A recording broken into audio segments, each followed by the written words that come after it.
আল্লাহু আকবার।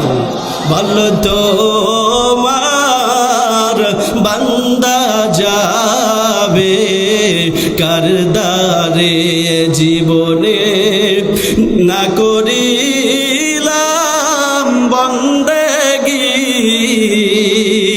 গুনাহ করে কাটাইলাম জিন্দেগি, গুনাহ করে কাটাইলাম জিন্দেগি। ঠিক কিনা বলেন? পয়গম্বর মূসা আলাইহিস সালাতু ওয়াস সালামের জামানায় একজন বদকার লোক ছিলেন, খারাপ লোক ছিলেন। তার জীবনে এমন কোনো গুনাহ নাই, সেই গুনাহটা হয় নাই। এলাকার মানুষ অতিষ্ঠ হইয়া ওই গুনাহগার বান্দাকে হাত পা বেঁধে জঙ্গলের মধ্যে ফেলে আসে। বলে নাউজুবিল্লাহ। জঙ্গলের মধ্যে যখন লোকটিকে ফেলে আসে, আল্লাহ পাকের ওই বান্দা হাত পা বাঁধা অবস্থায় আমার আল্লাহ রব্বুল আলামিনকে ডাকতে বলে, ও দুনিয়ার মালিক আল্লাহ, আমার জীবনে এত গুনাহ, আমার জীবনে এত গুনাহ, আমার জীবনে এত পাপ, আমার জীবনে এমন কোনো গুনাহ নাই, সেই গুনাহটা আমি করি নাই, যার কারণে লোকেরা আমাকে হাত পা বেঁধে জঙ্গলের মধ্যে ফেলে রেখেছে। আল্লাহ, ও দুনিয়ার মালিক আল্লাহ, এই হাত পা বাঁধা অবস্থায় এই জঙ্গলের মধ্যে তো আমার কেউ নাই, এখানে আমার বাবা নাই, এখানে আমার মা নাই, ভাই নাই, বোন নাই, কেউ নাই। আল্লাহ, একমাত্র তুমি ছাড়া কেউ নাই। ও দুনিয়ার মালিক আল্লাহ, তুমি আমারে মাফ করে দাও, তুমি আমারে ক্ষমা করে দাও। দিনের দাওয়াত নিয়ে লোকেরা মানুষ আমাদের কাছে কম আসে নাই, কিন্তু আমি দাওয়াত গ্রহণ করি নাই। ও দুনিয়ার মালিক আল্লাহ, আজকে আমি বুঝতে পেরেছি জীবনে পাপ করেছি, অন্যায় করেছি, গুনাহ করেছি। আল্লাহ, তুমি আমাকে মাফ করে দাও, তুমি আমারে ক্ষমা করে দাও। আয় রব্বুল আলামিন, সন্তান যদি অপরাধ করে, বাবা যদি সন্তানকে প্রহার করে, বাবা যদি সন্তানকে শাসন করে, বাবা যদি সন্তানকে থাপ্পড় মারে, ওই সন্তানটা মায়ের কাছে গিয়ে লুকায়। আবার মা যদি সন্তানকে শাসন করে, প্রহার করে, ওই সন্তানটা অন্য কারো কাছে গিয়ে লুকায়। ও দুনিয়ার মালিক আল্লাহ, কাল হাসরের মাঠে কিয়ামতের দিনে আল্লাহ, তুমি যদি আমাকে আযাব দাও, তুমি যদি জাহান্নামের আগুনের মধ্যে ফেলে দাও, যদি কাল কিয়ামতের দিনে আল্লাহ আমারে তুমি জাহান্নামের মধ্যে ফেলে দাও, আল্লাহ আমার কি হবে, আমার কি হবে? আল্লাহ তুমি আমারে মাফ করে দাও, আল্লাহ তুমি আমারে ক্ষমা করে দাও।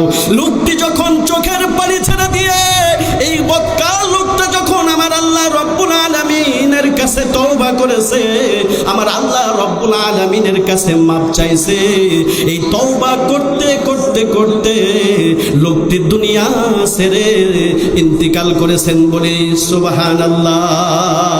মুসলমান ভাইরা আমার, লোকটা তওবা করতে করতে মালাকুল মাউত তার চোখের সামনে এসেছেন। লোকটি তওবা করতে করতে ইন্তিকাল করলেন। রাতের বেলা আল্লাহ রব্বুল আলামিন পয়গম্বর মূসা আলাইহিস সালাতু ওয়াস সালামকে স্বপ্নের ভিতরে জানায়া দিলেন, এ মূসা, অমুক জঙ্গলের মধ্যে হাত পা বাঁধা অবস্থায় আমার একজন পাগলা আশিক দুনিয়া ছেড়ে চলে গেছে, ইন্তিকাল করেছে। এ মূসা,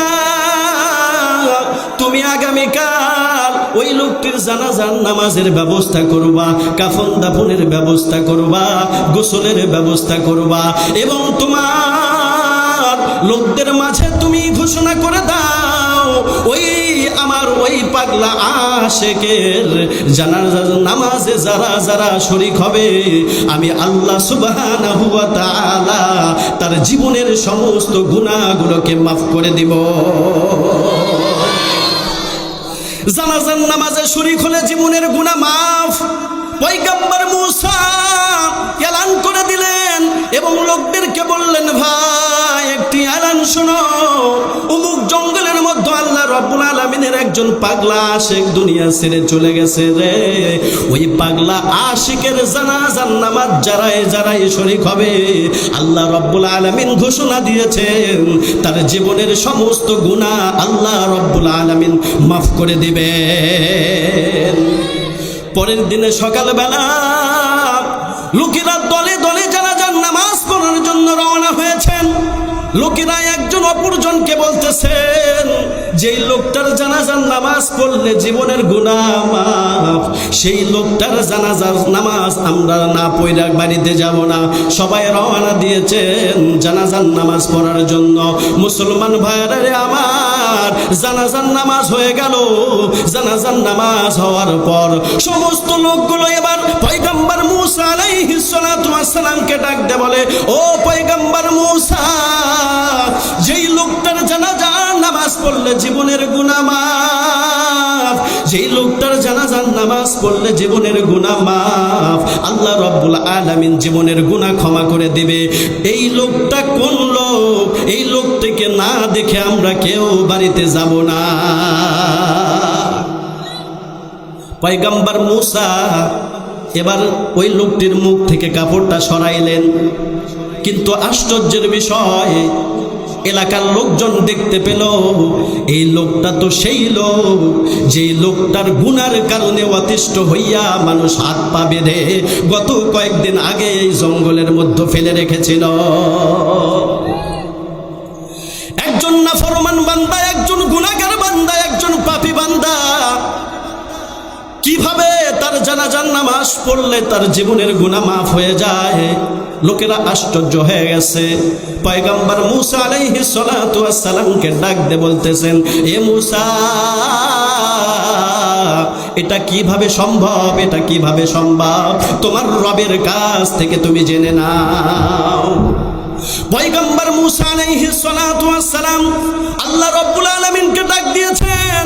আল্লাহ রাব্বুল আলামিনকে ডাক দিয়ে বলতেছেন, ও দুনিয়ার মালিক আল্লাহ, যেই লোকটা পাপী বান্দা, যেই লোকটা এত গুনাহগার বান্দা, এই লোকটা দুনিয়া ছেড়ে চলে গেল। আল্লাহ তুমি ঘোষণা করে দিলা ওই লোকটার জানাজার নামাজে যারা যারা শরীক হবে সবাই জান্নাতি, তাদের জীবনের গুনাহ মাফ। আই রব্বুল আলামিন, লোকেরা তো রহস্য জানতে চায়, এটার রহস্য যদি তুমি আমারে বলতা আমি সমস্ত লোকদের মাঝে দিয়ে বলে দিতাম। আল্লাহ রাব্বুল আলামিন এবার পয়গম্বর মূসা আলাইহিস সালাতু ওয়াস সালামকে জানায়া দিলেন, হে মূসা, লোকটা বদকার, লোকটা পাপিষ্ঠ, লোকটা গুনাহগার, কিন্তু তোমরা যখন হাত পা বেঁধে যখন লোকটাকে জঙ্গলের মধ্যে ফেলে রেখে এসেছিলা, ওই জঙ্গলের মধ্যে লোকটার কেউ ছিল না, বাবা ছিল না, মাও ছিল না, কেউ ছিল না। ওই লোকটা এমত অবস্থায় আমি আল্লাহ রাব্বুল আলামিনকে দেখে এত ভয় করেছে, আমি আল্লাহ রাব্বুল আলামিনের আযাব দেখে ভয় করেছে, জাহান্নামের আগুন দেখে ভয় করে খাটি দিলে আমি আল্লাহ রাব্বুল আলামিনের কাছে তওবা করেছে। এমন ভাবে তওবা করেছে না মূসা, লোকটিকে দেখে আমি আল্লাহর সহ্য করতে পারি নাই। আমি আল্লাহ তো পবিত্র কুরআনুল কারীমে বলেছি, ইয়া আইয়ুহাল্লাযীনা আমানু তুবু ইলাল্লাহি তাওবাতান নাসুহা।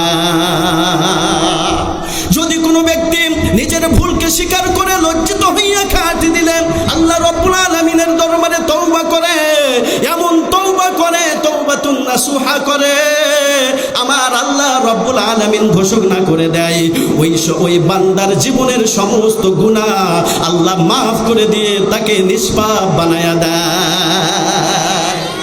এই লোকটা মৃত্যুর পূর্বে এমন ভাবে তওবা করেছে আমি আল্লাহর সহ্য করতে পারি নাই। এ মূসা, এ মূসা, ওই লোকটির প্রতি আমি এত খুশি হয়ে গেছি।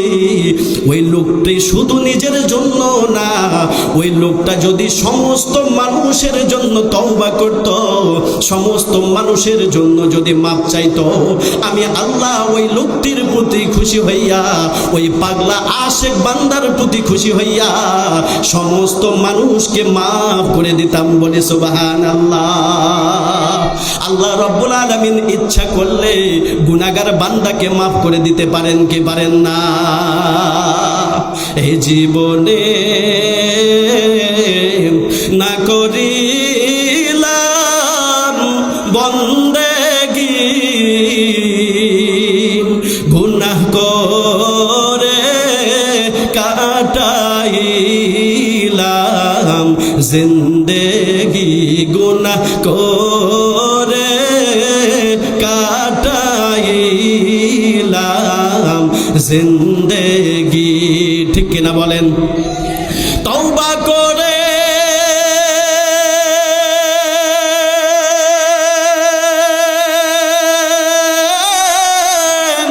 আবার তওবা ভাঙ্গিলাম, অবশেষে খাঁটি তওবা করিলাম, অবশেষে খাঁটি তওবা করিলাম। তুমি যদি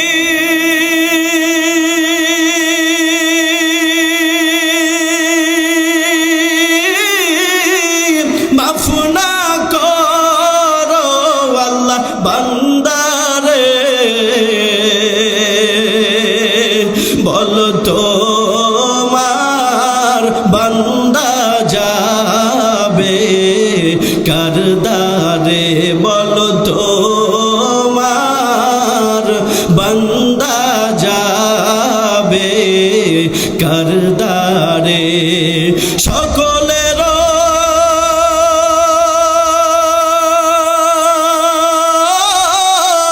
দরজা হইতে আল্লাহ ফিরিয়া, আল্লাহ তোমার দরজায় রইলাম পড়িয়া, আল্লাহ তোমার দরজায় রইলাম পড়িয়া। তুমি যদি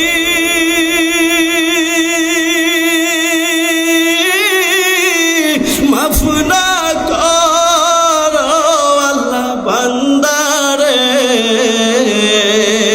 বলো তোমার বান্দা যাবে কার দ্বারে। আল্লাহু আকবার। বলো তোমার বান্দা যাবে কার দ্বারে, জীবনে না করিলাম বন্দেগী, গুনাহ করে কাটাইলাম জিন্দেগি, গুনাহ করে কাটাইলাম জিন্দেগি। ঠিক কিনা বলেন? আমাদের জীবনে গুনাহ আছে না নাই? আমাদের জীবনে গুনাহ আছে না নাই? আল্লাহ পাক আমাদের সবাইকে গুনাহমুক্ত জীবন দান করেন, সকলে বলে আমিন। আল্লাহ সুবহানাহু ওয়া তাআলা পবিত্র কোরআনুল কারীমে বলেন, ইয়া আইয়ুহাল্লাযীনা আমানুত্তাকুল্লাহ, ইয়া আইয়ুহাল্লাযীনা আমানুত্তাকুল্লাহ। আল্লাহু আকবার বলেন। সর্ব অবস্থায় ভয় করতে হবে কাকে? এ মুসলমান ভাই, আপনি যদি সাগরের মধ্যে ডুবে যদি গুনাহ করেন, তাহলে দুনিয়ার কোনো মানুষ না দেখলেও দেখেন কে? আরো যদি বলতে হবে দেখেন কে? ঘরের ভিতরে, রুমের ভিতরে যদি গুনাহের কাজ করেন, দুনিয়ার কোনো মানুষ জানলো না, জানলো কে? আরো যদি বলতে হবে জানলো কে? প্রকাশ্যে গুনাহ যদি করেন দেখেন আল্লাহ, গোপনেও যদি গুনাহ করেন দেখেন আমার আল্লাহ। দুনিয়ার মানুষ, সমস্ত মানুষের চোখকে ফাঁকি দেওয়া যাবে, কিন্তু আল্লাহ রব্বুল আলামিনের চোখে কখনো ফাঁকি দেওয়া যাবে না। কথা বলেন ঠিক কিনা? কাল কিয়ামতের দিনে আল্লাহ রব্বুল আলামিন বান্দাদেরকে জিজ্ঞেস করবেন, বান্দা আমি তো তোমাদেরকে দুনিয়াতে পাঠিয়ে দিয়েছিলাম আমার ইবাদত বন্দেগী করবার জন্য, আমার দাসত্ব করবার জন্য। আমি আল্লাহ নামাজ ফরজ করে দিয়েছিলাম, তোমরা নামাজ ফরজ করে দিয়েছিলাম, নামাজ পড়ো নাই। আমি আল্লাহ হজকে ফরজ করে দিয়ে দিয়েছিলাম, তোমরা হজ করো নাই। আমি আল্লাহ যাকাতকে ফরজ করে দিয়েছিলাম, তোমরা যাকাত দাও নাই। আমি আল্লাহ বলে দিয়েছিলাম বান্দা তোমরা গুনাহ করো না, গুনাহ করার পরে জাহান্নামের মধ্যে যাইতে হবে। তোমরা তো শোনো নাই, তোমরা তো শোনো নাই। আমি আল্লাহ পাকের নাফরমানি করার কারণে এ বান্দা আজকে তোমাদের ঠিকানা হলো জাহান্নাম। বলি নাউজুবিল্লাহ। তখন আমরা আল্লাহ রব্বুল আলামিনকে বলবো, আল্লাহ ও দুনিয়ার মালিক আল্লাহ, আমরা তো বুঝতে পারি নাই, আর একবার তুমি আমাদেরকে দুনিয়াতে পাঠিয়ে দিয়ে দাও। আমরা আর কখনো তোমাকে কখনো নারাজ করব না। আমরা সব সময় তোমার ইবাদত করব, 5 ওয়াক্ত নামাজ পড়ব, হজ করব, যাকাত দিব, পর্দা করব। আল্লাহ রব্বুল আলামিন কি আপনাদেরকে আর কখনো সুযোগ দেবে? কেন দিবে না? আল্লাহ পাক তো দুনিয়াতে পাঠিয়ে দিয়েছেন এবং বলেছেন বান্দা দুনিয়াতে তোমাদেরকে সৃষ্টি করেছি আমার ইবাদত বندگی করবা, আমার দাসত্ব করবা। আমার ইবাদত বندگی কইরা নেক আমল করে তোমরা যদি এই দুনিয়া ছেড়ে চলে যাও, আমি আল্লাহ তোমাদের জন্য জান্নাত বরাদ্দ করেছি। আল্লাহ রব্বুল আলামিনকে বলবো, আল্লাহ একবার দুনিয়াতে পাঠিয়ে দিয়ে দাও, আর কখনো তোমার নাফরমানি করব না, আর কোনো গুনাহ করব না। আল্লাহ রব্বুল আলামিন তখন বান্দাদের প্রতি রাগান্বিত হবে। কথা বলেন ঠিক কিনা? এজন্য মুসলমান ভাই, নিজের জীবনে অনেক পাপ করেছি, নিজের জীবনে অনেক গুনাহের কাজ করেছি। আজকের এই মাহফিলে খাটি দিলে আমরা তওবা করব, লজ্জিত হব। আল্লাহ জীবনে অনেক মিথ্যা কথা বলেছি, আল্লাহ জীবনে অনেক আল্লাহ তোমার নাফরমানি করেছি, আল্লাহ ইচ্ছাকৃতভাবে কত গুনাহের কাজ করেছি, আল্লাহ তোমার কত নাফরমানি করেছি। আল্লাহ তুমি আমাকে মাফ করে দাও।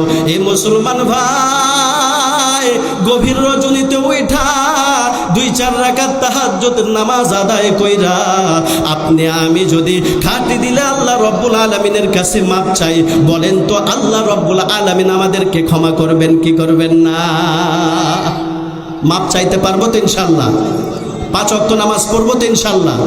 আজকে থেকে ওয়াদা করি আমরা 5 ওয়াক্ত নামাজ পড়বো ইনশাআল্লাহ। আজকে থেকে ওয়াদা করি আর কখনো মিথ্যা কথা বলবো না, বলেন ইনশাআল্লাহ। আর কাউকে ধোঁকা দেব না, বলি ইনশাআল্লাহ। আর কাউকে ঠকাবো না, বলি ইনশাআল্লাহ। আল্লাহ পাক আমাদের সবাইকে কবুল করুন, সকলে বলি আমিন। সম্মানিত উপস্থিতি, আমি আপনাদের মাঝে পবিত্র কোরআনুল কারীম থেকে সূরাতুল কাহাফের 110 নম্বর আয়াতে কারিমা তেলাওয়াত করেছি। সূরাতুল কাহাফ নাম শুনছেন?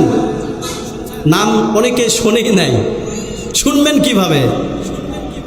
কোনোদিন তো মাদ্রাসায় যান নাই, কোনোদিন তো কোরআনটা খুলেও দেখেন নাই, শুনবেন কিভাবে আর দেখবেন কিভাবে? যারা কোরআন পড়ে তারা বুঝতে পারবে। সূরাতুল কাহাফ একটা সূরা আছে, এই সূরাতুল কাহাফে আল্লাহ সুবহানাহু ওয়া তাআলা 110 নম্বর আয়াতে কারিমার মধ্যে বলেন যে বান্দা তোমরা যদি জান্নাতে আমি আল্লাহ রব্বুল আলামিনকে দেখতে চাও, তাহলে দুনিয়ার থাকতে 2টা কাজ করতে হবে। সুবহানাল্লাহ। কয়টা কাজ? 2টা কাজ করতে হবে। একটা কাজ করতে হবে আর একটা কাজ থেকে বিরত থাকতে হবে। আমরা শুনতে রাজি আছি তো ইনশাআল্লাহ? কে কে শুনবো না তা হাত তোলেন। কে কে শুনবো না হাত তোলেন। আমার কথা আপনারা বোঝেন না? বুঝতে পারেন নাই? আমরা কে কে শুনবো তারা হাত তোলেন। নারায়ে তাকবীর, নারায়ে তাকবীর। দিন ইসলাম, দিন ইসলাম। নারায়ে তাকবীর। 2টা কাজ। কয়টা কাজ? 2টা কাজ। একটা করব আর একটা ছাড়বো ইনশাআল্লাহ। আল্লাহ রব্বুল আলামিন বলতেছেন, খেয়াল করে শুনবেন। فمن كان يرجو لقاء ربه فليعمل عملا صالحا। এক নম্বর আল্লাহ সুবহানাহু ওয়া তাআলা বলেন, জান্নাতে তোমরা যদি আমি আল্লাহ রব্বুল আলামিনকে দেখতে চাও বান্দা, 2টা কাজ করতে হবে। এক নম্বর কাজ হলো ফালইয়ামাল আমালান সালিহা। আল্লাহু আকবার বলেন। বেশি বেশি করে নেক আমল করতে হবে। কি কাজ করতে হবে? নেক আমল করতে হবে। নেক আমল কি? এই যে মাজলিসে বসেছেন, দিনী মাজলিসে বসেছেন, কোরআনের মাহফিলে বসেছেন, নেক আমল এটা একটা নেক আমল। নামাজ পড়বেন নেক আমল, সত্য কথা বলবেন নেক আমল, মানুষের সাথে হাসি মুখে কথা বলবেন এটাও নেক আমল, তাহাজ্জুদ পড়বেন নেক আমল, কোরআন তেলাওয়াত করবেন নেক আমল। বেশি বেশি করে নেক আমল করতে হবে। সাহাবায়ে কেরামরা বেশি বেশি করে নেক আমল করতেন। সাহাবায়ের মধ্যে প্রতিযোগিতা ছিল কে কার বেশি নেক আমল করতে পারে, আর আমাদের মধ্যে কে কার বেশি গুনাহ করতে পারে এটা আমরা প্রতিযোগিতায় লেগে যাই, কথা বলেন ঠিক কিনা? কিন্তু সাহাবায়ে কেরামদের মধ্যে কে কার বেশি নেক আমল করে এটা নিয়ে তারা প্রতিযোগিতা করত। সম্মানিত উপস্থিতি, তাহলে আল্লাহ রাব্বুল আলামিনকে যদি দেখতে চাই জান্নাতে, তাহলে দুইটা কাজ করতে হবে। এক নাম্বার, বেশি বেশি করে নেক আমল করতে হবে। আমরা জান্নাতে আল্লাহ পাককে দেখতে চাই কি চাই না? জান্নাতে আল্লাহ পাককে দেখতে চাই কি চাই না? সাহাবায়ে কেরামরা আল্লাহ রাসূল সাল্লাল্লাহু আলাইহি ওয়াসাল্লামকে বললেন, ইয়া রাসূলুল্লাহ, ইয়া হাবিবাল্লাহ, জান্নাতে যে আল্লাহ রাব্বুল আলামিনকে দেখব, আমাদের কি কোনো অসুবিধা হবে না? আমাদের কোনো অসুবিধা হবে না? তখন আল্লাহর পয়গাম্বর সাহাবায়ে কেরামদেরকে বললেন, না, কোনো অসুবিধা হবে না। দুনিয়াতে যখন চাঁদ ওঠে, পূর্ণিমার চাঁদ ওঠে, পূর্ণিমার চাঁদের দিকে আমরা তাকায় থাকি কি থাকি না? চাঁদকে দেখতে ইচ্ছে করে, সবাই চাঁদের দিকে তাকিয়ে থাকে। পূর্ণিমার চাঁদ উঠলে যেমন সবাই চাঁদের দিকে তাকায়া থাকে, জান্নাতে যখন আমার আল্লাহ রাব্বুল আলামিনকে দেখব, আমরা সবাই আল্লাহ রাব্বুল আলামিনকে দেখতেই থাকব, কোনো অসুবিধা হবে না। সেই আল্লাহ রাব্বুল আলামিনকে দেখার ইচ্ছা আছে না নাই? আল্লাহ রাব্বুল আলামিনকে যদি জান্নাতে দেখতে চান, এ মুসলমান ভাই, বেশি বেশি করে নেক আমল করতে হবে, বেশি বেশি করে নেক আমল করতে হবে। সাহাবায়ে কেরামরা বেশি বেশি করে নেক আমল করতেন। আল্লাহর পয়গাম্বরের জবান থেকে যা শুনতেন সেই কথার উপরে আমল করার চেষ্টা করতেন, বলি সুবহানাল্লাহ। একদিন আল্লাহর পয়গাম্বর মসজিদে নববীতে বসে আছেন, সামনে অসংখ্য সাহাবায়ে কেরামরা বসে আছেন। আল্লাহর পয়গাম্বর ঘোষণা করলেন, ইয়াত্তালিউ আলাইকুমুল আন দাখালাল জান্নাহ। ও সাহাবীরা শোনো, এখন এই মসজিদে নববীতে এখন এমন একজন লোক প্রবেশ করবে, এখন এমন একজন সাহাবী প্রবেশ করবে, আমি রাসূল বলতেছি সেই সাহাবীটা জান্নাতি। সবাই মসজিদে নববীর দরওয়াজার দিকে তাকায় রয়েছে। লক্ষ্য করে দেখে একজন সাহাবী মাত্র ওযু করে মসজিদে নববীতে প্রবেশ করলেন। দাড়ি বেয়ে বেয়ে টপ টপ করে পানি পড়তেছে। মুসলমান ভাই, দ্বিতীয় দিন আল্লাহর পয়গাম্বর আবার ঘোষণা করলেন, ও সাহাবীরা শোনো, ইয়াত্তালিউ আলাইকুমুল আন দাখালাল জান্নাহ। ও সাহাবীরা শোনো, আজকে এমন একজন ব্যক্তি এই মসজিদে নববীতে দরওয়াজা দিয়ে প্রবেশ করবে, তোমরা খেয়াল করে দেখবা, আমি রাসূল বলতেছি এই সাহাবীটা জান্নাতি। আল্লাহু আকবার বলেন। সবাই মসজিদে নববীর দরওয়াজার দিকে খেয়াল করে আছে, কে প্রবেশ করে আজকে। লক্ষ্য করে দেখে, সাহাবীরা লক্ষ্য করে দেখতেছে, গতকাল যেই সাহাবীর ব্যাপারে আল্লাহর পয়গাম্বর জান্নাতি বলে ঘোষণা করেছেন, আজকেও সেই সাহাবী মসজিদে নববীতে প্রবেশ করলেন, বলি সুবহানাল্লাহ। তৃতীয় দিন আল্লাহর পয়গাম্বর আবার বলতেছিল, সাহাবীরা শোনো, আজকেও এমন একজন সাহাবী এই মসজিদে নববীর দরওয়াজা দিয়ে প্রবেশ করবে, আমি রাসূল ঘোষণা করে দিলাম, আমি রাসূল ঘোষণা করছি এই সাহাবীটা হলো জান্নাতি। একে একে 3 দিন আজকে সবাই সাহাবীরা তাকায় রয়েছে, আকর্ষণে আছে, দেখি আজকে কে মসজিদে নববীতে দরওয়াজা দিয়ে প্রবেশ করে। গত 2 দিন যেই লোকটির ব্যাপারে আল্লাহর পয়গাম্বর জান্নাতের সুসংবাদ দিয়েছেন, আজকেও সাহাবীরা লক্ষ্য করে দেখে ওই সাহাবীটা সেম পজিশনে মসজিদে নববীর দরওয়াজা দিয়ে মসজিদে প্রবেশ করতেছেন, বলে সুবহানাল্লাহ। সাহাবীর মধ্যে এমন প্রতিযোগিতা ছিল, নেক আমলের এত প্রতিযোগিতা ছিল, আল্লাহর পয়গাম্বর ওই সাহাবীর ব্যাপারে জান্নাতি বলেছেন, ওই সাহাবীটা কি আমল করে এটা দেখার জন্য একজন সাহাবী ছিলেন আব্দুল্লাহ ইবনে ওমর ইবনুল আস। আব্দুল্লাহ ইবনে ওমর ইবনুল আস ওই সাহাবীর পিছে পিছে রওনা হইলেন। ওই সাহাবীকে বলতেছেন, ভাই রে ভাই, আমি তোমার বাড়িতে একটু মেহমান হইতে চাই, তুমি কি আমারে একটু মেহমান বানাইবা? তোমার বাড়িতে একটু মেহমান হইতে চাই, তুমি কি আমাকে মেহমান বানাইবা? আমি তোমার বাড়িতে যাইতে চাই। আমি আমার বাড়িতে বাবার সাথে রাগ করে আসি। বাবার সাথে কিন্তু রাগ করে আসে নাই, দেখতে আসছে যে এই সাহাবীটা কি আমল করে, যে আমল করার কারণে আল্লাহর রাসূল 3 দিন জান্নাতি বলে ঘোষণা করলেন। তো তখন দেখেন সাহাবীদের মন কেমন ছিল। বলতেছে, ভাই তুমি আমার বাড়িতে মেহমান হবা, এটা তো আমার জন্য অনেক খুশির সংবাদ, আনন্দের সংবাদ। কেননা যদি কোনো ব্যক্তি কারো বাড়িতে মেহমান হয়, তো মেহমানদারি যদি সঠিক মতো করা হয়, ওই লোকটি যদি খুশি হয়, তাহলে আল্লাহও ওই ব্যক্তির উপরে খুশি হয়ে যায়। বলি সুবহানাল্লাহ। তুমি আমার বাড়িতে মেহমান হবা, এটা তো আমার জন্য খুশির সংবাদ, চলো আমার বাড়িতে চলো। আব্দুল্লাহ ইবনে ওমর ইবনুল আস ওই আনসার সাহাবীর পিছে পিছে বাড়িতে রওনা হয়েছেন। বাড়িতে গিয়ে ঈশার নামাজ আদায় করেছেন, দুজন একসাথে নামাজ আদায় করেছেন। নামাজ আদায় করার পর খানা দানার পরে সবাই ঘুমায়া পড়ছে। ওই আনসার সাহাবীর সাথে আব্দুল্লাহ ইবনে ওমর ইবনুল আসও ঘুমায়া পড়ছে। মুসলমান ভাই, আবার ফজরের সময় যখন মুয়াজ্জিন সাহেব বলেছে, আসসালাতু খায়রুম মিনান নাওম, আসসালাতু খায়রুম মিনান নাওম, মুয়াজ্জিন যখন আসসালাতু খায়রুম মিনান নাওম বলেছে, ওই সাহাবীটা বিছানা ত্যাগ করে মসজিদের দিকে রওনা হয়েছে। ওই আব্দুল্লাহ ইবনে ওমর ইবনুল আস ওই সাহাবীর সাথে মসজিদে রওনা হয়েছে। দুজন মিলে জামাতের সাথে নামাজ আদায় করেছে। রাতের বেলা অতিরিক্ত কোনো আমল নাই। আব্দুল্লাহ ইবনে ওমর ইবনুল আস রাদিয়াল্লাহু তাআলা আনহু মনে মনে ভাবতেছে, মনে হয় লোকটির শরীর খারাপ, যার কারণে রাত্রে ইবাদত বندگی করতে পারি নাই। দেখি আগামী কাল রাতের বেলায় কি ইবাদত বندگی করে। পরের দিনে রাতের বেলা সেম পজিশন, কোনো ইবাদত নাই, অতিরিক্ত কোনো আমল নাই।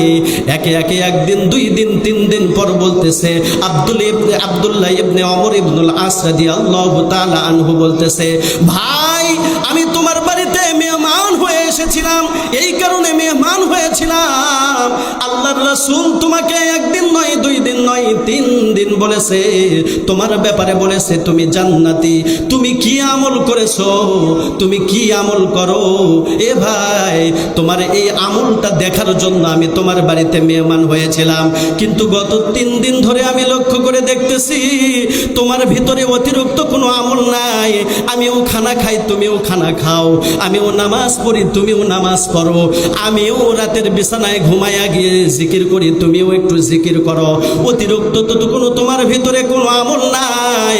কোন আমলের কারণে আল্লাহর পয়গম্বর তোমাকে জান্নাতি বলে ঘোষণা করলেন? ভাই তুমি যদি আমারে একটু বলতা, তাহলে আমিও সেই আমলটা চালু করে দিতাম। আল্লাহু আকবার বলেন। তখন ওই আনসার সাহাবী আব্দুল্লাহ ইবনে ওমর ইবনুল আস রাদিয়াল্লাহু তাআলা আনহুকে বলতেছেন, ভাই প্রথম দিনে যদি তুমি আমার এই কথাটা বলতা, তাহলে তো 3 দিন আমার বাড়িতে থাকা লাগতো না। আমার ভিতরে অতিরিক্ত কোনো আমল নাই, অতিরিক্ত আমি কোনো আমল করি না, অতিরিক্ত আমার ভিতরে কোনো আমল নাই।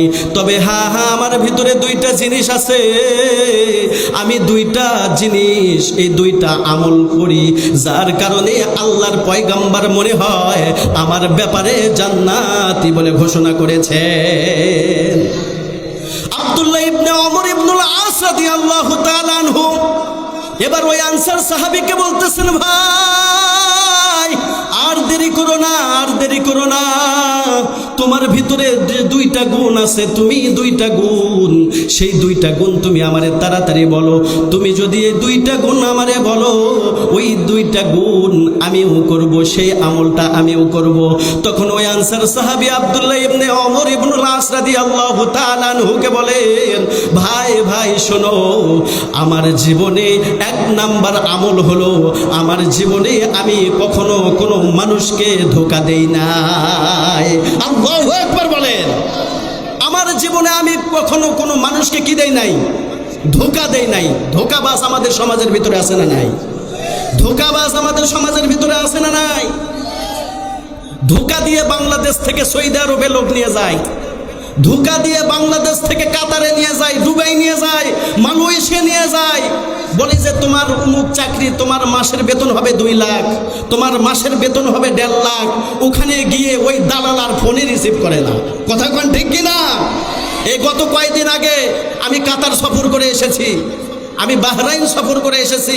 ওই দেশে আমি দেখেছি কত বাঙালি ভাই, আপনার মতো আমার মতো কিছু মানুষ এই দালালের পাল্লায় পড়ে ওই দেশে গিয়ে তারা কান্নাকাটি করতেছে।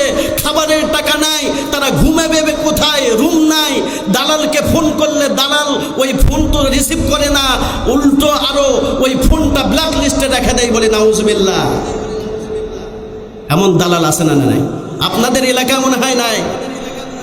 বগুড়াতে আছে, বগুড়াতে অনেক দালাল আছে। ধোঁকাবাজ আমাদের সমাজের ভিতরে আছে না নাই? বা এখানে লিখে দিছে দোকানদার যে এখানে খাঁটি মধু পাওয়া যায়, এখানে খাঁটি সরিষার তেল পাওয়া যায়, এখানে খাঁটি পণ্য পাওয়া যায়। উপরে একটু ভালো কিছু রাখছে, নিচে 2 নাম্বার দিয়ে ভরা। আছে না নাই? ধোঁকাবাজ, ধোঁকাবাজ। ওই লোকটি বলতেছে, ওই আনসার সাহাবী বলতেছেন, আমি আমার এই জীবনে কোনো মানুষকে কখনো ধোঁকা দেই নাই। বলি সুবহানাল্লাহ। আমি আমার এই জীবনে কখনো কোনো মুসলমানকে ধোঁকা দেব না, কোনো মুসলমানকে কি দেব না? ধোঁকা দেব না। দেখতে ছোট, কিন্তু এর আমল, এর মহত্ব, বরত্ব আল্লাহ পাকের কাছে অনেক বেশি। শুধু নামাজ পড়লে জান্নাতে যাওয়া যাবে তা না। আপনি কাউকে ধোঁকা দেবেন না, আপনি কারোর সাথে মিথ্যা কথা বলবেন না, অহংকার করবেন না। দেখবেন আল্লাহ পাক এই ছোট ছোট আমলের ওসিলা করে কাল কিয়ামতে আল্লাহ আপনাকে মাফ করে দিবেন। বলি সুবহানাল্লাহ। আর 2 নাম্বার আমল বলতেছে যে ভাই, 2 নাম্বার আমি আমল করি, আমি কখনো আমি কাউকে দেখে হিংসা করি না। সুবহানাল্লাহ বলেন। বলে আমি আমার জীবনে কোনো মুসলমানকে দেখে হিংসা করি না। কারো 2 তলা বাড়ি আছে, 2 তলা বাড়ি দেখে আমি যে তার সাথে হিংসা করব না, না। কোনো মুসলমান ভাই আমাকে কষ্ট দিল, আমি তারেও কষ্ট দিব, আমি তারে কখনো কষ্ট দিই না। আমি কাউকে দেখে হিংসা করি না, ছোট বড় সবার সাথে ভালো ব্যবহার করি। হিংসা আছে না নাই? হিংসা আমাদের মধ্যে আছে না নাই? ছোট ভাই যদি বড় ভাই যদি একটা বিল্ডিং বানায়, একটু টাকা পয়সার মালিক হয়, ছোট ভাই বড় ভাইকে দেখে হিংসা করে। আছে না নাই? একজনের ছেলে সরকারি চাকরি পাইছে, আমার ছেলে সরকারি চাকরি পায় নাই, অথচ একসাথে লেখাপড়া করছে। আমার ছেলে সরকারি চাকরি পেল না কেন? ওকে দেখে হিংসা করি।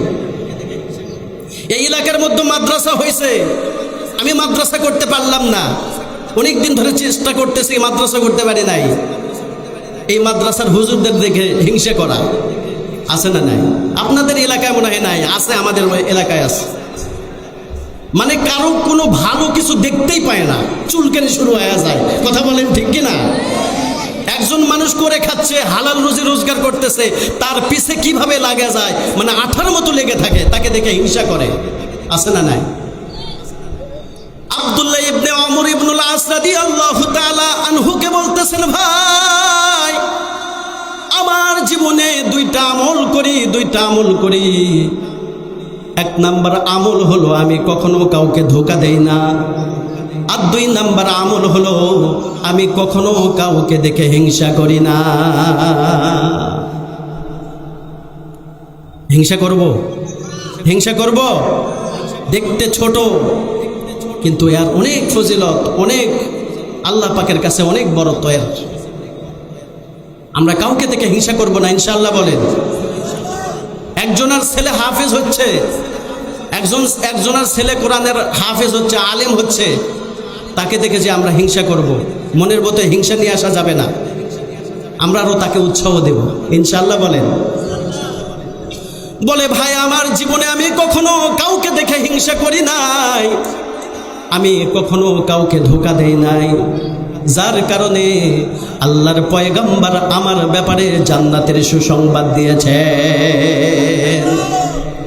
মুসলমান ভাইরা রে আমার, আর 2 নম্বর আমল হলো আল্লাহ রাব্বুল আলামিন কোরআনুল কারীমে বলেন, ফামান কানা ইয়ারজু লিকাআ রাব্বিহি ফালইআমাল আমালান সালিহান ওয়া লা ইউশরিক বিইবাদাতি রাব্বিহি আহাদা। 2 নম্বর আমল হলো আল্লাহ রাব্বুল আলামিনের সাথে কাউকে শরীক করা। আল্লাহ রাব্বুল আলামিনের সাথে কাউকে শরীক করা যাবে না। এ মুসলমান ভাই, আমরা দিনে রাতে অনেক মানুষ আছে আল্লাহ রাব্বুল আলামিনের সাথে শিরক করি, জানি না এই কথাটা শিরকের মধ্যে পড়ে যাইতেছে। একজন মানুষ রোডের মধ্যে পড়ে গেছে, একজন মানুষ তাকে সাহায্য করেছে, তাকে নিয়ে হাসপাতালে ভর্তি করে দিয়েছে। তখন ওই লোকটি সুস্থ হয়ে বলে যে তুই যদি আজকে আর রাস্তার মধ্যে না থাকতো তাহলে আমি মরে যাইতাম। কথা কান ঠিক না? আজকে যদি তুই না বাঁচাইতো তাহলে আমি মনে হয় মরে যাইতাম। ভাই কি কয় না?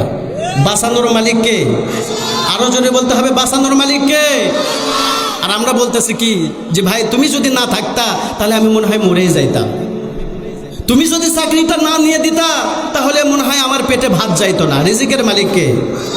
কিন্তু আমরা বলতেছি ভাই তুমি যদি চাকরিটা না নিয়ে দিতা তাহলে মনে হয় না খায় থাকা লাগতো। কথা বলি কি বলি না? এগুলো কথা শিরিক, এগুলো কথা শিরিক, আমরা এগুলো বলবো না। রিজিকের মালিক কে? বাঁচানোর মালিক কে? আমরা অনেক মানুষ আছি পীরের দরবারে যাই, বাবার দরবারে যায়, সন্তান ভিক্ষা চাই। বাবাকে বলি যে বাবা আমার সন্তান হয় না, তুমি একটু সন্তান দাও, একটা সন্তান দাও। বলি কি বলি না? পীরের দরবারে সন্তান চাওয়া যাবে না। আল্লাহ রাব্বুল আলামিন ব্যতীত দুনিয়ার কোনো মানুষের ক্ষমতা নাই সন্তান দেওয়া। সন্তান যদি চাইতেই হয় আল্লাহ রাব্বুল আলামিনের কাছে চাইতে হবে। কথা বলেন ঠিক কিনা? এ মুসলমান ভাই, আল্লাহ রাব্বুল আলামিনের সাথে কাউকে শরীক করব না। আল্লাহ রাব্বুল আলামিন সমস্ত গুনাহ মাফ করে দেয়, একমাত্র শিরকের গুনাহ তওবা ব্যতীত ক্ষমা করে দেন না। আমাদের জীবনে যদি শিরকের গুনাহ হয়ে থাকে, আজকের মাহফিলের আখিরি মুনাজাতে আল্লাহ রাব্বুল আলামিনের কাছে তওবা করব। আল্লাহ রাব্বুল আলামিনকে বলবো, দুনিয়ার মালিক আল্লাহ, আল্লাহ যদি ভুল ভ্রান্তি করে থাকি, আয় আল্লাহ যদি শিরিক করে থাকি, আল্লাহ তোমার কাছে মাপ চাই, তোমার কাছে ক্ষমা চাই। এ মুসলমান ভাই, আজকে যদি আমরা খাঁটি দিলে আল্লাহ রাব্বুল আলামিনের কাছে তওবা করতে পারি, আল্লাহ সুবহানাহু ওয়া তাআলা এই তওবার ওসিলা করে বান্দার জীবনের গুনাহগুলোকে মাফ করে দিতে পারে। কথা বলেন ঠিক কিনা? আল্লাহ রাব্বুল আলামিন বান্দাকে তো মাফ করে দেওয়ার জন্য রেডি হয়ে আছেন। মুসলমান ভাই, আমরা তো আল্লাহ পাকের কাছে চাইতে জানি না, আমরা তো আল্লাহ রাব্বুল আলামিনের কাছে চাইতে জানি না। এ মুসলমান ভাই, একবার চিন্তা করেন, আমাদের কাহারও বয়স 40 বছর, কাহারও বয়স 60 বছর, কাহারও বয়স 80 বছর, কাহারও বয়স 90 বছর হয়ে যাইতেছে। এ মুসলমান ভাই, নিজের জীবনের গুনার পিছনের দিকে তাকায় দেখেন, জীবনে কত গুনাহ, জীবনে কত গুনাহ করেছি, জীবনে কত পাপ করেছি। রে মুসলমান ভাই, আজকে আপনি আমি যদি দুনিয়া ছেড়ে চলে যাই, তাহলে আমার আপনার নামটা ওই মসজিদের মাইকে এলান হবে, মসজিদের মাইকে এলান হবে, অমুকার নাই দুনিয়া ছেড়ে চলে গেছে, তার জানাজার নামাজ অমুক সময়ে অমুক ঘটিকায় জানাজার নামাজ অনুষ্ঠিত হবে। আপনার আমার জানাজার নামাজ পড়ার জন্য হাজার হাজার মানুষ আসবে। আপনার জানাজার নামাজ পড়ার পর আপনাকে আমাকে ওই অন্ধকার কবরে রেখে আসবে। একবার কি কখনো চিন্তা করে দেখেছেন এই দুনিয়াতে কত মানুষের সাথে ওঠা বসা চলাফেরা করা? এই দুনিয়াতে আমাদের সন্তান আছে, এই দুনিয়াতে আমাদের স্ত্রী আছে, এই দুনিয়াতে আমাদের সন্তান আছে, বাবা আছে, মা আছে, কত মানুষের সাথে ওঠা বসা। আপনি আমি যখন এই দুনিয়া ছেড়ে ওই অন্ধকার কবরে চলে যাব, ওই অন্ধকার কবরে আপনার বাবা থাকবে না, ওই অন্ধকার কবরে আপনার মা থাকবে না, ওই অন্ধকার কবরে আপনার ভাই থাকবে না, ওই অন্ধকার কবরে একমাত্র সম্বল সেটাই হবে নেক আমল। ওই অন্ধকার কবরে একমাত্র সম্বল হবে সেটাই আপনার আমার নেক আমল। মুসলমান ভাইরা রে আমার, আপনার আমার যদি না আমল ভালো হয়, আপনার আমার যদি আমল ভালো হয়, কবর আপনার আমার সাথে ভালো ব্যবহার করবে। আর আপনার আমার যদি আমল খারাপ হয়ে যায়, ওই কবর কিন্তু আমাদের সাথে ভালো ব্যবহার করবে না। মুসলমান ভাইরা রে আমার, আপনাকে আমাকে যখন ওই অন্ধকার কবরে রাখবে, অন্ধকার কবরে রাখার পর মুনকার নকির আসবে, সুয়াল জব করবে। সর্বপ্রথম সুয়াল হবে মার রব্বুক, তোমার রবের পরিচয় দাও, তোমার রবের পরিচয় দাও, তোমার রবকে, তোমার রবকে। হে মুসলমান ভাই, আমরা যদি 5 ওয়াক্ত নামাজ পড়ি, সত্য পথে চলি, আমরা যদি আল্লাহ পাকের হুকুম মানি, অটোমেটিকলি আমাদের জবান থেকে বাহির হবে আমাদের রব, আমাদের আল্লাহ। এরপর ফেরেশতা এসে মুনকার নকির আপনার আমাকে প্রশ্ন করবে, ওমান দীনুকা, তোমার ধর্ম কি? এ মুসলমান ভাই, আমরা যদি ইসলামের পথে চলি, ইসলামের পথে চলি, আমরা যদি ইসলামের পথে চলি, রাসূলের আদর্শ মানি, কোরআন সুন্নাহ মতো জীবন গঠন করি, অটোমেটিকলি আমাদের জবান থেকে বাহির হবে আমাদের ধর্মের নাম হলো ইসলাম। এরপর মুনকার নকির সওয়াল করবেন, তোমার নবীর নাম কি? তুমি কোন নবীর উম্মত? এ মুসলমান ভাই, আমরা যদি রাসূলের সুন্নত তরিকায় না চলি, আমরা যদি রাসূলের সুন্নতকে আঁকড়ে না ধরি, রাসূলের সুন্নত দাড়ি রাখা, আমরা যদি দাড়ি না রাখি, রাসূলের সুন্নতকে যদি আমরা আঁকড়ে না ধরি, তাহলে আমাদের জবান থেকে আমাদের নবীর নামটা বাহির হবে না। মুসলমান ভাইরা রে আমার, মুমিন মুত্তাকি বান্দাদের জবান থেকে এই 3টা প্রশ্নের জবাব অটোমেটিকলি বাইর হয়ে যাবে। বলবে আমাদের রব, আমার আল্লাহ, আমাদের ধর্ম হলো ইসলাম, আমাদের রাসূলের নাম, আমাদের পয়গম্বরের নাম হযরতে মুহাম্মদুর রাসূলুল্লাহ সাল্লাল্লাহু আলাইহি ওয়াসাল্লাম। সেই রাসূলের রওজা জিয়ারত করার আমাদের ইচ্ছা আছে না নাই? স্বপ্নের ভিতরে রাসূলকে দেখবার আমাদের ইচ্ছা আছে না নাই? আমরা যদি আল্লাহর পয়গম্বরের সুন্নত মোতাবেক জীবন গঠি, রাসূলের আদর্শ যদি দিলের জীবনে গঠন করি, তাহলে অটোমেটিকলি আমাদের জবান থেকে বাহির হবে আমাদের রাসূলের নাম হলো হযরতে মুহাম্মদুর রাসূলুল্লাহ সাল্লাল্লাহু আলাইহি ওয়াসাল্লাম।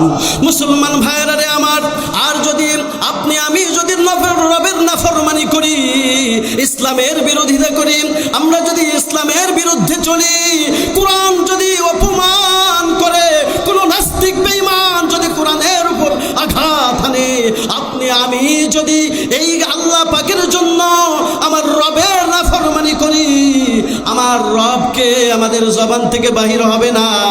ইসলামের উপর আঘাত হানলে, আমরা যদি ইসলামকে সাপোর্ট না করি, তাহলে আমাদের জবান থেকে বাহির হবে না আমাদের ধর্মের নাম হলো ইসলাম, আমাদের নবীর কথা আমাদের জবান থেকে বাহির হবে না।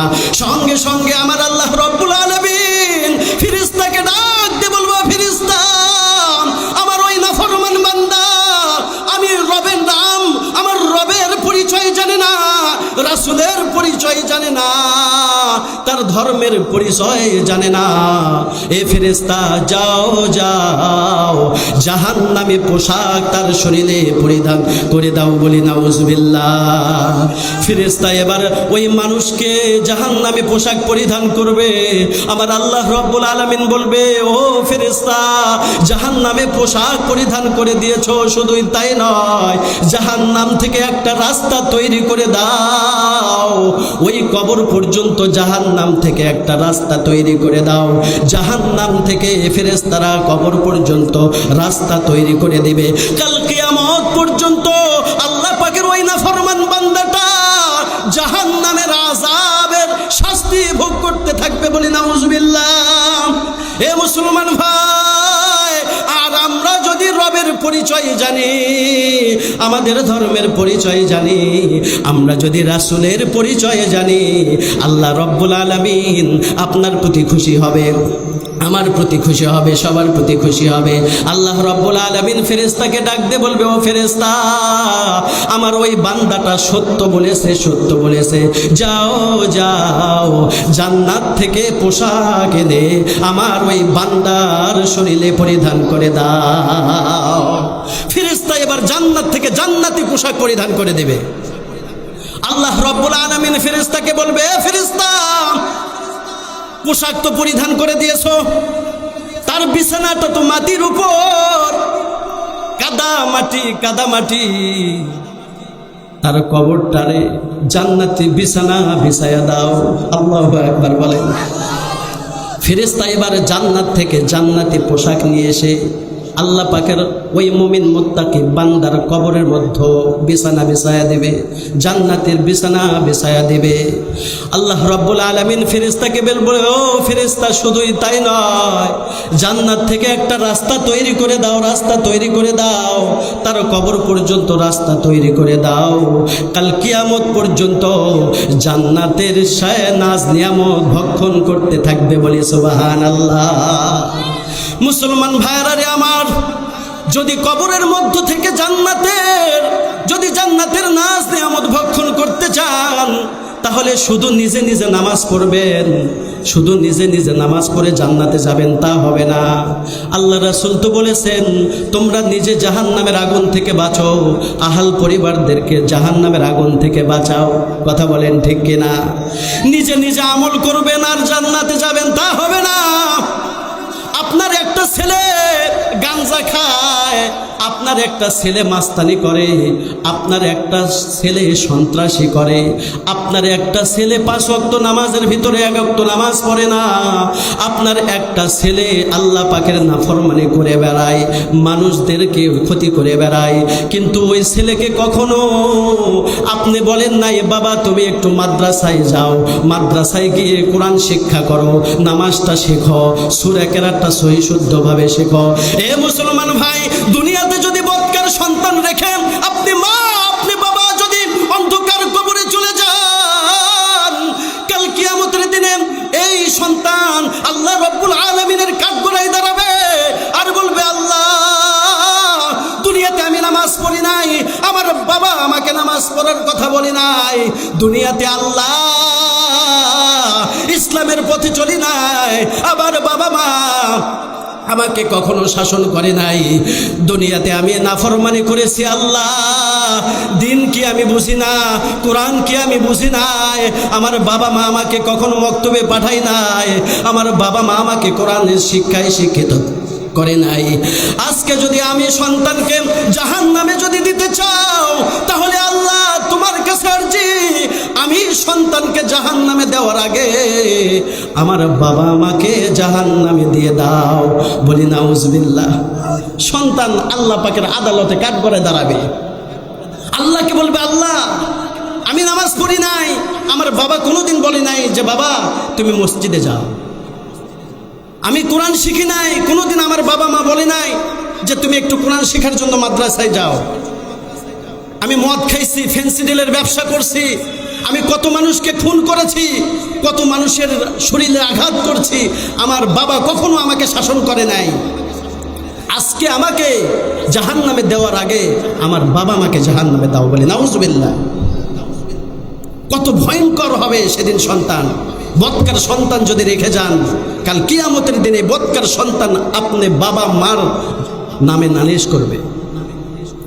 আর যদি দুনিয়াতে একজন নেককার সন্তান রেখে যেতে পারেন, নেককার সন্তানের কত দাম, নেককার সন্তানের কত দাম। আপনি বাবা দুনিয়া ছেড়ে চলে যাবেন, আপনি মা দুনিয়া ছেড়ে চলে যাবেন, দুনিয়ার বুকে একটা যদি নেককার সন্তান রেখে যান, এই নেককার সন্তানটা আপনি বাবা মা যদি দুনিয়া ছেড়ে চলে যান, আপনি বাবার কবরের পাশে গিয়ে আল্লাহ রাব্বুল আলামিনের কাছে দোয়া করবে, মায়ের জন্য দোয়া করবে, বাবার জন্য দোয়া করবে, শেষ রাত্রে কোরআন তেলাওয়াত করবে। দুনিয়ার সমস্ত মানুষ যখন ঘুমায়া থাকবে, আপনি যদি আপনার একটা সন্তানকে মাদ্রাসায় ভর্তি করে দেন, ফজরের আগে কত মানুষ ঘুমে বিভোর হয়, কত মানুষ ঘুমের মধ্যে থাকে। এই সমস্ত নুরানি মাদ্রাসাগুলো, হাফেজিয়া মাদ্রাসাগুলো, ছাত্রগুলো শেষ রাত্রে তাহাজ্জুদের সময় তাহাজ্জুদ নামাজ পড়ে আল্লাহ রাব্বুল আলামিনের কাছে দোয়া করে, শেষ রাত্রে কোরআন তেলাওয়াত করে, তাহাজ্জুদ নামাজ পড়ে আবার আল্লাহ রাব্বুল আলামিনকে ডাকতে বলে, আল্লাহ, ও দুনিয়ার মালিক আল্লাহ, আমার বাবা আমার মা বড় কষ্ট করে টাকা পয়সা রোজগার করে আল্লাহ আবার কোরআনের শিক্ষায় শিক্ষিত করতেছে। ও দুনিয়ার মালিক আল্লাহ, আমার মাকে তুমি মাফ করে দাও, আমার বাবাকে তুমি মাফ করে দাও। আমার মা দুনিয়া ছেড়ে চলে গেছে, আল্লাহ তুমি আমার মাকে জান্নাতুল ফিরদাউস নসিব করো। এ মুসলমান ভাই, দুনিয়ার বুকে যদি একটা নেককার সন্তান রাখতে পারেন, একটা নেককার সন্তান রেখে যেতে পারেন, এই নেককার সন্তান তাহাজ্জুদ পড়ে কোরআন তেলাওয়াত করে আপনি বাবা মা যদি দুনিয়া ছেড়ে চলে যান, ওই কবরের পাশে গিয়ে যখন নেককার সন্তান বাবার জন্য মায়ের জন্য আল্লাহ রাব্বুল আলামিনের কাছে হাত উঠাইবে, আমার আল্লাহ রাব্বুল আলামিন আর সহ্য করতে পারে না। নেককার সন্তানের চোখের পানি আল্লাহ রাব্বুল আলামিন সহ্য করতে পারে না। এই দুনিয়ার বুকে একটা নেককার সন্তানের ওসিলা করে আমার আল্লাহ রাব্বুল আলামিন, আপনি বাবা আপনি মার কবরে যদি আযাব হয়ে থাকে, একটা নেককার সন্তানের ওসিলা করে আল্লাহ সুবহানাহু ওয়া তাআলা ওই বাবা মার কবরের আযাবকে মাফ করে দেবেন, বলে সুবহানাল্লাহ। এজন্য দুনিয়াতে নেককার সন্তানের দরকার আছে না নাই? নেককার সন্তানের দরকার আছে না নাই? আপনার দুইটা সন্তান, একটা সন্তানকে স্কুলের লাইনে পড়াইছেন, পড়ান, আর একটা সন্তানকে এই মাদ্রাসায় ভর্তি করে দেন। দেখবেন আপনি বাবা যদি দুনিয়া ছেড়ে চলে যান, এই নেককার সন্তান আপনার জানাজার নামাজের জন্য, পড়ানোর জন্য প্রস্তুত হয়ে থাকবে। কথা কোন ঠিক কিনা? বলবে আমার বাবা দুনিয়া ছেড়ে চলে গেছে, ইমাম সাহেব আপনার দরকার নাই, আপনি দাঁড়িয়ে থাকেন, পিছের কাতারে দাঁড়িয়ে থাকেন, আমি সন্তান, আমার হক আছে বেশি, আমার বাবার জানাজার নামাজটা আমি পড়াবো। কথা কোন ঠিক কিনা? নেককার সন্তান বাবা মা মরলে নেককার সন্তান চোখের পানি ছেড়ে দিয়ে বাবার জন্য দোয়া করে, মায়ের জন্য দোয়া করে। আর মসজিদের ইমামকে নিয়ে আসবেন, 6 দিন পর 3 দিন পর যে মিলাদ হয়, আপনাদের এলাকায় মিলাদ হয় না, জিয়ারত হয় না, ইমাম সাহেবের চোখ দিয়ে কি পানি বাহির হয়? যখন বক্তব্য দেয় তখন কি পানি বাহির হয়? বাহির হবে না। কেন হবে না? ইমাম সাহেব তো অন্য একজন মায়ের সন্তান। কথা বলেন ঠিক কিনা? আর আপনার আমার সন্তান যদি দোয়া করে, অটোমেটিকলি চোখ থেকে পানি বাহির হবে, বলতে হবে না। বাবার কথা শুধু একবার বলবে, এই বলতে দেরি, তার চোখ থেকে পানি বাহির হতে দেরি হবে না। যখন নেককার সন্তান বাবার জন্য মায়ের জন্য হাত উঠাইবে, এই দোয়াটা এত তাড়াতাড়ি কবুল হয়, কারেন্টের সুইচ টিপলে যেরকম সাথে সাথে আলো জ্বলে, ঠিক তেমনি নেককার সন্তান যখন বাবার জন্য মায়ের জন্য দোয়া করে, এ দোয়া করতে দেরি আল্লাহ রাব্বুল আলামিন ওই বাবাকে মাকে মাফ করতে দেরি করেন না, বলি সুবহানাল্লাহ। এই জন্য নিজের সন্তানকে কোরআনের হাফেজ বানানোর দরকার আছে না নাই? কোরআনের হাফেজ বানানোর দরকার আছে না নাই? যদি হাফেজ বানান তাহলে লাভ হবে কি জানেন? কাল কিয়ামতের দিনে হাসরের মাঠে লক্ষ লক্ষ কোটি কোটি মানুষ থাকবে। এই হাফেজে কোরআনদের বাবা মাথার উপরে একটা পাগড়ি, একটা মুকুট, একটা টুপি পরানো হবে। সবাই ওই হাফেজে কোরআনের বাবাকে দেখেই বুঝতে পারবে যে একজন কোরআনের হাফেজের বাবা। সুবহানাল্লাহ বলেন। লক্ষ লক্ষ কোটি কোটি মানুষের মাঝে তারা দেখতে পাবে যে সে একজন কোরআনের হাফেজের বাবা, দেখতে পাবে। কোরআনের হাফেজ যারা, তাদেরকে আল্লাহ রব্বুল আলামিন কাল কিয়ামতের দিনে বলবে যে তুমি জান্নাতের মধ্যে এক একটা করে আয়াত পড়ো আর জান্নাতের এক একটা তালায় ওঠো। সুবহানাল্লাহ বলেন। কোরআনের হাফেজ বলবে বিসমিল্লাহির রহমানির রহিম, আলিফ লাম মিম, যালিকাল কিতাবু লা রাইবা ফীহি হুদাল লিল মুত্তাকিন আল্লাযীনা ইউমিনুনা বিল গায়বি ওয়া ইউকিমুনাস সালাতা ওয়া মিম্মা রাযাকনাহুম ইউনফিকুন। এক একটা আয়াত পড়বে আর এক একটা তালাই উঠবে। হাফেজে কোরআনের কত সম্মান! একটা কোরআনের হাফেজ যদি ৬৬৬৬টা আয়াত মুখস্থ করতে পারে, আল্লাহ রাব্বুল আলামিন ওই হাফেজে কোরআনকে ৬৬৬৬ তলা বিশিষ্ট জান্নাত দান করবেন বলে সুবহানাল্লাহ। শুধুই তাই নয় মুসলমান ভাই, আপনি যদি কোরআনের হাফেজের বাবা হতে পারেন, আপনি যদি কোরআনের হাফেজের মা হতে পারেন, ওই কোরআনের হাফেজকে আমার আল্লাহ রব্বুল আলামিন বলবে, ও হাফেজে কোরআন, তোমরা আমার কালামুল্লাহ শরীফ মুখস্থ করেছো, আজকে তোমাদের জন্য স্পেশাল অফার, তোমার পছন্দ মতো 10 জন ব্যক্তিকে সুপারিশ করে তোমরা জান্নাতে নিয়ে যাও। হাফেজে কোরআনের কত পাওয়ার দেখেন!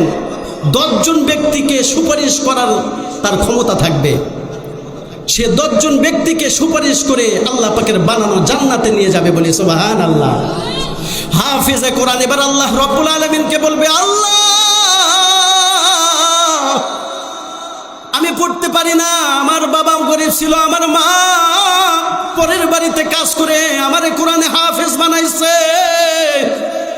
আল্লাহ আমার বাবা আমাকে জান্নাতে নিয়ে যাইতে চাই। আল্লাহু আকবার বলেন। মুসলমান ভাইরা রে আমার, হাফেজে কোরআন এবার আল্লাহ রব্বুল আলামিনকে বলবে, আল্লাহ আমার নানা নানি আমার জন্য কষ্ট করেছে, আমার দাদা দাদি কষ্ট করেছে, আমার চাচা জ্যাঠা কষ্ট করেছে, কোরআনের হাফেজ বানাইতে গিয়ে কত টাকা পয়সা দিয়েছে। আল্লাহ আজকের এই দিনে আমার নানা নানিকেও সাথে নিয়ে যাইতে চাই। আল্লাহু আকবার বলেন। হাফেজে কোরআনদেরকে আল্লাহ রব্বুল আলামিন বলবে, তোমার পছন্দ মতো 10 জন ব্যক্তিকে সাথে নিয়ে তুমি জান্নাতে যাও। এজন্য নিজের সন্তানকে কোরআনের হাফেজ বানানো দরকার আছে না নাই?